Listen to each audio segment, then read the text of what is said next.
Folks, we have a lot of news about the fourth stimulus check that I want you to know. So you want to be sure to stay until the end of this video to find out the latest news about the fourth stimulus check. Everybody, like I said in my previous videos, more and more lawmakers in Congress are now in favor of a fourth round of stimulus payments for every single American. However, some people say that the expanded child tax credit payments are enough. So, in this video, I'll be explaining when the fourth stimulus check will be sent out by President Biden and the Democrats and even some Republicans like Mitch McConnell.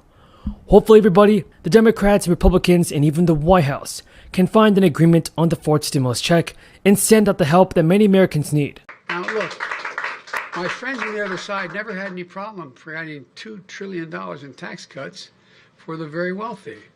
Look, I don't think you shouldn't be able to make $1 million or $1 billion.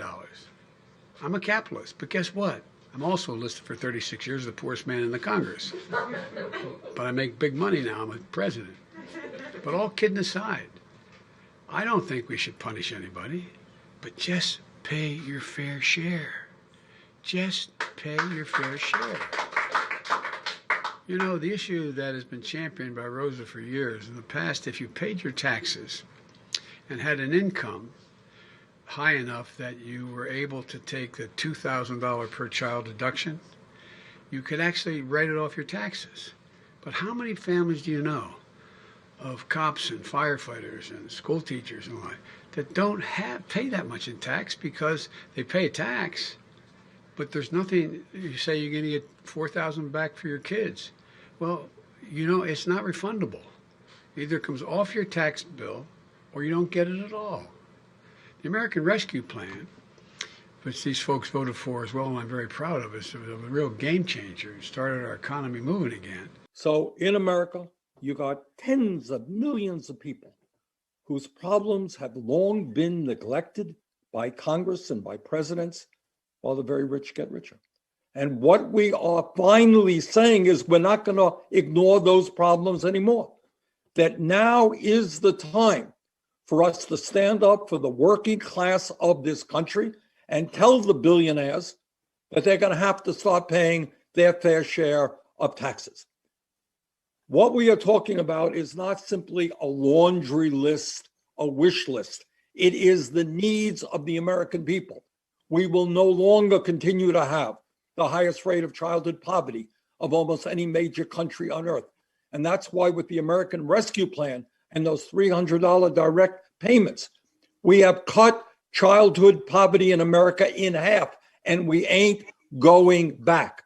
We want to further reduce childhood poverty in this country. And if we don't pass the Build Back America plan, poverty for kids will go up. We have a dysfunctional child care system where working families are paying 20, 30% of their limited incomes for child care.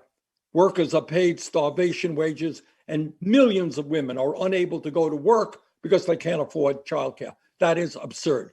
We are going to make sure that no family in America pays more than 7% of their incomes for child care. We're going to make pre-K universal and free. We're going to deal with the affordable housing crisis, which we are tired.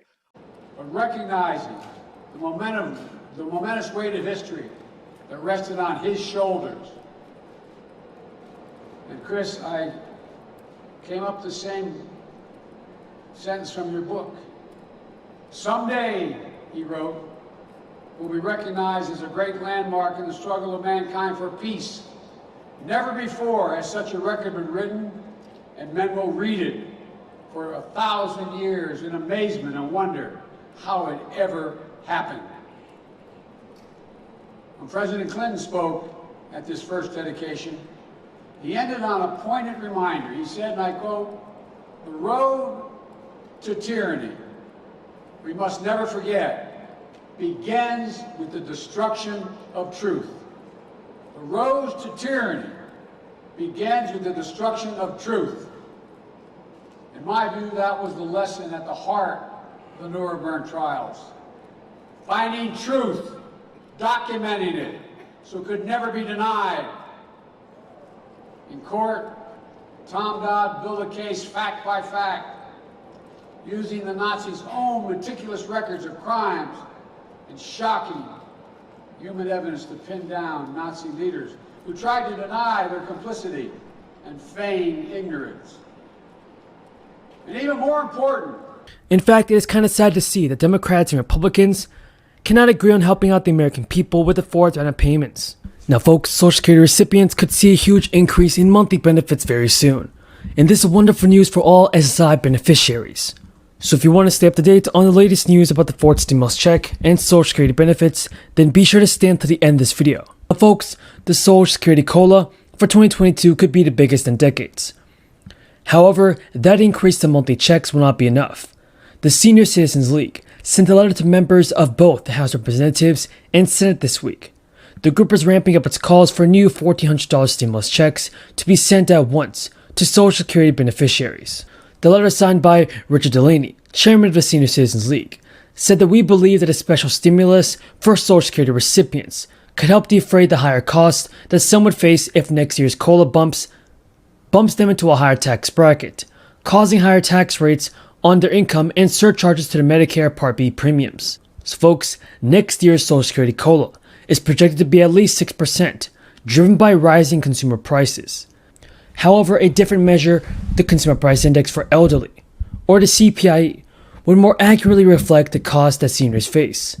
The Senior Citizens League is also calling for legislation to ensure that Social Security could continue to pay benefits for the next 75 years. The Social Security Trustees' annual report recently showed that a combined trust fund.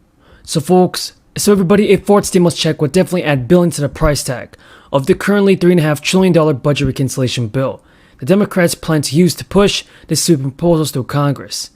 And despite overwhelming support in the party for the measures in the future bill, the overall cost has some members calling for a reduction in its size, specifically Senators Joe Manchin and Kyrsten Sinema, both of whom would be needed to get the spending package through the Senate on a party line vote.